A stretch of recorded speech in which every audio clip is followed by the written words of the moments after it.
Hello students, आज हम कुछ लीगल वर्ड्स की हिंदी इंग्लिश समझेंगे जो आपको बहुत ही बेनिफिशियल होगा। चाहे आप 9th 10th 11th 12th किसी भी क्लास में हो, ये सारे शब्द आपकी बुक्स में कहीं ना कहीं ज़रूर होंगे और आपको इससे काफ़ी हेल्प होगी। तो देखो जैसे पहला है शब्द हमारा विधायिका। विधायिका को हम इंग्लिश में लेजिस्लेचर कहते हैं।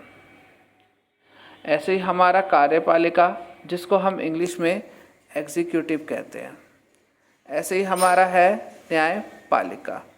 न्यायपालिका को इंग्लिश में जुडिशरी कहते हैं। लोकतंत्र को हम इंग्लिश में डेमोक्रेसी कहते हैं। ऐसे ही लोकसभा को हम हाउस ऑफ पीपल कहते हैं। राज्यसभा को स्टेट काउंसिल कहा जाता है। संविधान मीन्स कॉन्स्टिट्यूशन। विधान परिषद को लेजिस्लेचर काउंसिल कहा जाता है। संघात्मक को हमारा फेडरल कहा जाता है। संघात्मक वो होता है जहाँ पर किसी भी सरकार को दो कैटेगरी में डिवाइड कर दिया जाता है, आपका सेंट्रल और स्टेट, ठीक है। और जिसमें आपको किसी भी देश में दोनों तरह की सरकारें देखने को मिलती है। जैसे भारत है, भारत में दोनों तरह की सरकारें हैं, केंद्र भी है और राज्य भी है, इसलिए भारत में संघात्मक प्रणाली है। इसी तरीके से आपका संसद, जिसको हम पार्लियामेंट कहते हैं। विधानसभा, जिसको हम लेजिस्लेटिव असेंबली कहते हैं। कानून को हम इंग्लिश में एक्ट कहते हैं। एक्ट कैसे बनता है आपको पता है, बिल होता है, बिल को लोकसभा राज्यसभा पास करता है, फिर राष्ट्रपति की परमिशन मिलती है।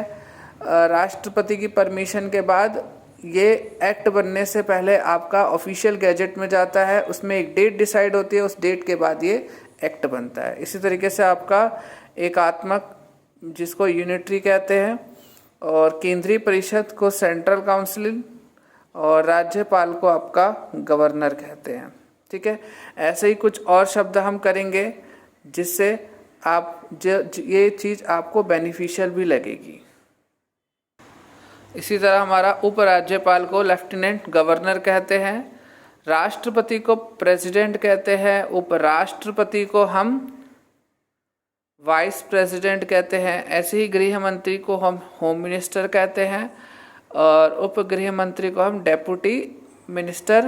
डेप्यूटी होम मिनिस्टर कहते हैं। ऐसे ही प्रधानमंत्री मीन्स हमारा प्राइम मिनिस्टर।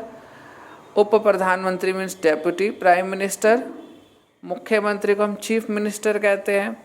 उप मुख्यमंत्री को डेप्यूटी चीफ मिनिस्टर। सरपंच को हम हेड ऑफ विलेज कहते हैं।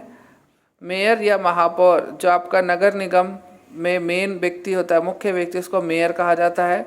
न्यायाधीश जज को कहते हैं। प्रस्तावना प्रियम्बल होता है। और धर्मनिरपेक्ष आपका सेकुलर होता है। जैसे भारत एक सेकुलर कंट्री है, धर्मनिरपेक्ष देश है, जहाँ पे सभी धर्मों को इक्वल माना जाता है। और इसी तरह आपका फंडामेंटल राइट्स, मौलिक अधिकार कहते हैं, जिसको मूल अधिकार भी कहते हैं। ये भारत में 6 अधिकार लोगों को दिए गए हैं, ठीक है। तो इसी तरह से हम डे बाय डे और भी इंग्लिश के वर्ड्स को समझेंगे, जानेंगे।